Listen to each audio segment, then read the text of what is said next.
Hello les amis, je vous retrouve pour une nouvelle vidéo sur le football et l'Euro 2024 et je vais vous présenter le huitième de finale Autriche contre Turquie. Alors c'est un match qui a lieu ce mardi 2 juillet 2024 à 21 h et qui va opposer donc le premier du groupe D, l'Autriche, au deuxième du groupe F, la Turquie. Alors je vais revenir dans cette vidéo sur le parcours de ces deux équipes avec leurs statistiques pour en arriver à ce stade de la compétition, avec les résultats également. On verra aussi les buteurs pour ces deux équipes dans cette compétition, puis on enchaînera par les 10 derniers résultats, toutes compétitions confondues et les stats, et on terminera par les compositions d'équipes et tactiques éventuelles, ce qui nous permettra d'avoir une idée, une tendance à ce match, et ça me permettra de vous proposer mon pronostic à cette rencontre. D'ailleurs, n'hésitez pas à mettre en commentaire dans cette vidéo votre pronostic et le score que vous pensez pour ce match. Alors pour ceux qui souhaitent voir Autriche-Turquie à la télé, sachez que vous pouvez le voir sur Beansport 1. Et donc, l'Autriche a fini un peu à la surprise, avec grosse surprise, hein, quand même, premier du groupe D devant la France, les Pays-Bas et la Pologne. Alors, premier du groupe D, alors que le premier match, ils ont quand même perdu contre la France, 1 but à 0, mais après, ils ont gagné les deux autres, 3-1 contre la Pologne et 3-2 contre les Pays-Bas. Des matchs vraiment menés tambour battant, avec un très fort collectif et beaucoup de percussions pour aller marquer des buts. Et donc, ils sont premiers avec 2 victoires et une défaite, 6 buts marqués, 4 buts encaissés, plus 2 de différence de but, avec donc un point d'avance sur la France, qui les a pourtant battus. Mais j'avais prévenu, attention à l'Autriche, j'avais prévenu dans mes vidéos d'avant de cet euro, dans les vidéos de match de cet euro, pour moi l'Autriche c'est un sacré outsider, ils sont quand même arrivés à l'Euro 2024 en n'ayant perdu qu'un seul match sur les 16 précédents, avant la défaite contre la France sur un but contre leur camp. La France n'a pas marqué dans le jeu. Donc même si la France avait ultra dominé, même s'il y a eu des grosses occasions, l'Autriche, c'est quand même une équipe à surveiller. Et finalement, ils sont premiers et ils affrontent donc la Turquie qui a fini deuxième du groupe F, pardon. Euh, alors, premier ex-aequo, j'allais dire, avec le Portugal, puisqu'ils ont 6 points comme le Portugal. Ils ont marqué, et donc ils ont fait 2 victoires, une défaite, 5 buts marqués, 5 buts encaissés, 0 de différence de but. La Turquie a commencé par une victoire contre la Géorgie 3-1. Ensuite, ils ont perdu sèchement contre le Portugal 3-0 et ils ont gagné contre la Tchéquie 2-1 au dernier match. Alors, ça a été un peu compliqué parce ils ont gagné 2-1 dans les arrêts de jeu. Alors, après, en plus, avoir joué à 11 contre 10 dès la 20e minute, puisqu'il y a eu un expulsé côté tchèque, avoir joué 11 contre 9 dès la 89e minute, puisqu'il y a eu un deuxième expulsé côté tchèque, et là ils ont marqué leur deuxième but, sinon ils auraient fini troisième de poule.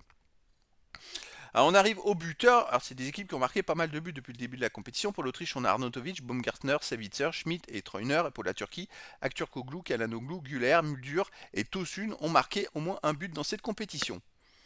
Les 10 derniers résultats, toutes compétitions confondues, l'Autriche c'est une équipe qui marche très fort, hein.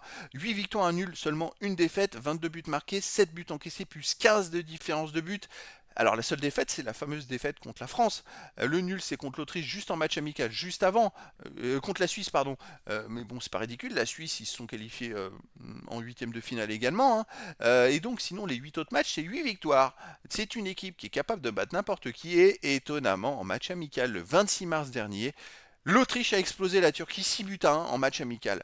Alors je pense que ça doit rester dans les cadres des Turcs, même si les effectifs n'étaient pas forcément les mêmes, que c'était un match de préparation. C'est vrai que, méfiance, vous voyez les autres matchs, ils ont quand même battu l'Allemagne 2-0, la Slovaquie 2-0. En fait, ils gagnaient contre tout le monde. La Serbie 2-1. Ils ont joué beaucoup d'équipes en match avant l'Euro qui sont qualifiées en match amicaux, ils ont joué des équipes qui sont qualifiées pour l'Euro, hein. Donc c'est pas non plus une équipe c'est une équipe qui a très bien préparé son Euro et qui se prépare très bien depuis plusieurs années. La Turquie de son côté sur les 10 derniers matchs c'est moins flamboyant, 4 victoires, 4 nuls de défaite, 15 buts marqués, 17 buts encaissés, moins de 2 de différence de but. Alors ils ont eu un goal average négatif en raison de ce 6-1 pris contre l'Autriche le 26 mars dernier. Mais vous voyez, ils avaient enchaîné dans cette période-là 3 défaites et 2 nuls en ne marquant que 2 buts, 3 buts et en prenant quand même 10 en 5 matchs. Ils sont arrivés à l'Euro finalement en restant un peu mitigés parce que les derniers résultats étaient assez catastrophiques et finalement ils se sont plutôt pas mal débrouillés à l'Euro pour arriver en huitième de finale. Alors mon pronostic, c'est que l'Autriche va gagner. Je vois une victoire de l'Autriche par un voire deux buts d'écart. Je verrais bien un 2-0, 2-1 ou 3-1, mais je pense que l'Autriche est beaucoup plus forte que la Turquie collectivement. En plus, il va y avoir un facteur, ça va être le facteur physique. À partir des huitièmes de finale, on rentre dans un autre contexte où c'est quand même le quatrième match de la compétition. En plus, il fait plutôt chaud. Si les effectifs n'ont pas de turnover, et c'est vrai que la Turquie a peut-être moins de turnover que l'Autriche. Dans l'Autriche, il y a quand même des joueurs sur le banc, des joueurs titulaires, ça tourne plutôt pas mal, même si l'Autriche et la Turquie ont dû batailler pour se qualifier jusqu'au dernier match, parce que ils n'ont pas pu forcément faire tourner les effectifs. Ils ont une profondeur de banc avec des joueurs qui ont plus d'expérience côté autrichien. Et même en mettant les remplaçants, je pense que c'est ce qui s'est passé le 26 mars dernier, regardez, l'Autriche a gagné 6-1 contre la Turquie. Donc je pense que là c'est un autre contexte. Attention, c'est pas la même chose, mais il y a une tendance peut-être de jeu, de style de jeu qui va pas convenir forcément à la Turquie. Moi je verrais voilà une victoire de l'Autriche. N'hésitez pas à me dire ce que vous en pensez d'ailleurs en commentaire dans cette vidéo. Alors, pour les compos d'équipe, on aurait pour l'Autriche du 4-2-3-1 avec gardien Penz, défense Posch, Weber, Liénard, Pras, milieu de terrain défensif c'est Wald et Grilic, milieu offensif et ailier Baumgartner, Schmidt et Sabitzer, attaquant Arnautovic. Et pour la Turquie, on aurait du 4-2-3-1 également avec gardien Beyindir ou Günok, défense Muldur, Demiral et Han, Kagdioglu, milieu de terrain défensif Oskan, Yüksek, milieu offensif et ailier Kavesi, Güler, Yildiz et attaquant Yilmaz. Donc voilà les amis, le décor est planté entre ces deux équipes. Ça va être un match, un gros match, je pense où ça va tout donner.